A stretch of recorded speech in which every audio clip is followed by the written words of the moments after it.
that are pretty amazing. And again, every week I try to find different things that are not only relevant to our life, but also I tell you guys that anything that's of any good in this world has to come from the Torah. Nothing is new. The Torah says, nothing new has been created under the sun. Meaning that man has never invented anything. They may have innovated, but they never actually invented. Nothing was created by man. And anything that we have that's any good has to have a source in Torah. Whether it's a saying, like for example, there's a famous saying, that don't judge a book by its cover. Don't judge a book by its cover. So I told the guys a story this a few days ago. It's a very good story. There's a big sage named Ibn Ezra. Ibn Ezra was a huge sage, giant chacham, had so much Torah in him, it was amazing. But what he didn't have is luck. He said himself that if he started a business of hats, people would be born without heads. If he started a business of umbrellas, it would stop raining. And if he started a cemetery, people would stop dying. That's how little luck he had. So Ibn Ezra was very, very poor. So one day Ibn Ezra goes to a shul. He wants to go to the shul. He wants to say something to Torah. He wants to teach a little bit. But they look at him and how he looks. These are all rich, successful people. And they look at him. He's a poor guy. They don't think he knows anything. They say, no, get out of here, get out of here. They kick him out. He says, oh, okay. You want to do this to me? I'm going to teach you a lesson. So the next week, he goes into the market and he sees this guy dressed nice, starts talking to him, and the guy, he's like, you know Torah? He goes, no, I don't know anything about Torah. He goes, well, what do you do? He goes, I sell meat. So the regular meat salesman, but the guy had a little bit of money. He goes, okay, listen, how much do you make a month? Yeah, let's say, just for argument's sake, for the example, he goes, I make $2,000 a month. He says to him, you want to make $200,000 in 1 month? Yeah, of course. He says, okay, come with me and just do whatever I tell you. So the guy wears a suit, big stomach, beard, looks the part. So he comes back to the shul with Ibn Ezra. And again they see Ibn Ezra, they go, no. He goes, no, I'm not here it's not for me, I'm not here for myself. I just brought this big, giant tzaddik from out of town. So who is this guy? He goes, no, he's a big, righteous person. He's so righteous that you guys are not on a level that you can hear his voice. So everything that he says, he has to tell me, and I have to tell you. Like, really, how wise is this man? How wise is this man? It's like, listen, ask whatever you want, and he's gonna tell me. So they ask him a difficult question, and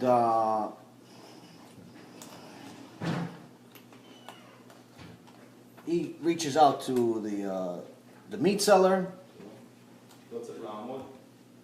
He reaches out to the meat seller, and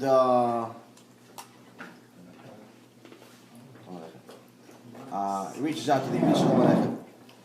He reaches out to the meat seller, and the meat seller says, doesn't say anything in his ear.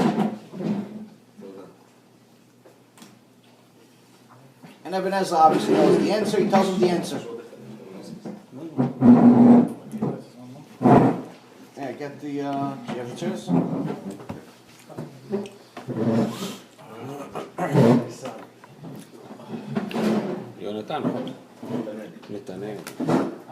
Okay, so he reaches out to him. The guy doesn't know anything. Obviously, pretends like he's whispering something into his ear. He doesn't say anything. Ibn Ezra knows the whole Torah. So he tells him, okay, this is the answer. Then they ask him another question. He pretends like he's listening to the guy, gives him another answer. Another answer. Like, wow, this guy's a giant chacham. Psh. They start donating money to him. This one guy says 1,000, 2,000, 5,000. 1,000, 2,000. They start giving him money. 4 days in a row, they're asking questions, and Even Ezra is giving them one answer after another, after another, after another. They've never seen anything like this. So after 4 days, they got to 200,000. All the richest people in all the city came to see this giant Chacham. And they see this guy, this big guy with this poor man next to him. And the guy doesn't speak, he only talks to the poor man. And the poor man's giving them all the answers. So after 4 days, Even Ezra tells the meat seller, he goes, listen, we got the 200,000 that I promised you. I'm leaving. I proved my point. He goes, no, what do you mean you're leaving? I made 200,000 in 4 days. Look how much money we can make in another month. He goes, no, okay, you make it. I'm leaving. I don't need this money. It's not for me. He goes, okay, but what do? I don't know any Torah. He goes, listen, they're going to ask you three questions. He goes, what 3 questions? There's one question, one guy's going to come to you and says, listen, I want to divorce my wife. He goes, okay, so what do I tell him? You tell him, come back next week. He goes, why come back next week? He goes, because he goes home for a week. After a week, he's going to get along with his wife. He's going to forget he wanted to divorce her. So the guy is a fool. He doesn't know anything. So he's repeating himself, come back next week, come back next week, come back next week, come back next week. Over and over and over again. He goes, okay, the second question they're going to ask you, somebody's going to tell you, they'll say, listen, I dropped my tefillin, what do I do? And you tell them, pick it up, kiss it, and give tzedakah. So the guy's like, pick it up, kiss it, give tzedakah. Pick it up, kiss it, tzedakah. Pick it up, repeating over and over. He's a fool, he doesn't know anything. So he's repeating it over and over and over again. The third question they're going to ask you is, look, listen, I have this meat, I slaughtered this animal, how do I know if it's kosher? He says, put the lungs in the water. If there's a bubble, it's not kosher. Taref. If there's no bubble, it's kosher.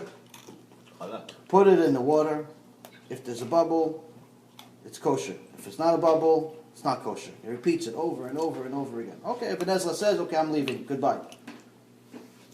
So this meat seller, like I told you guys several times, is a fool. He confused all the questions. So a few days later, somebody comes to him and goes, listen, I want to, I dropped my tefillin. So you tell him to come back next week. Another